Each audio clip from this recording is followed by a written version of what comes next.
നമസ്കാരം.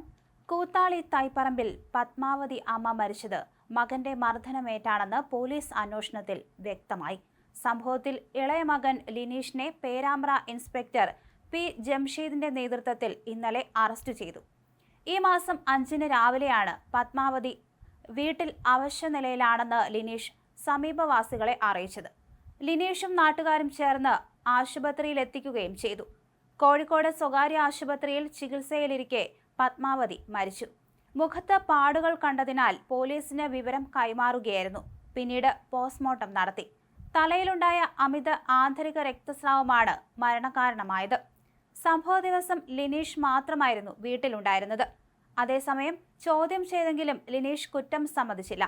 സയന്റിഫിക് സംഘം വീട്ടിൽ നടത്തിയ പരിശോധനയുടെ റിപ്പോർട്ടും പോസ്റ്റ്മോർട്ടം ചെയ്ത ഡോക്ടർ നൽകിയ പ്രാഥമിക വിവരങ്ങളുമടക്കം ശാസ്ത്രീയമായ തെളിവുകൾ നിരത്തി ചോദ്യം ചെയ്തപ്പോഴാണ് മർദ്ദിച്ചുവെന്ന വിവരം സമ്മതിച്ചത്. രാത്രി 9-ഓടെയാണ് പത്മാവതി അമ്മയും ലിനീഷും തമ്മിൽ വാക്കുതർക്കമുണ്ടാകുന്നത്.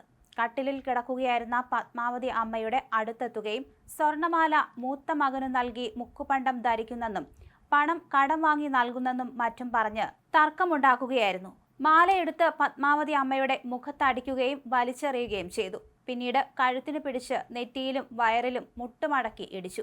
ഇതിലേറ്റ ക്ഷതമാണ് മരണത്തിനിടയാക്കിയത്.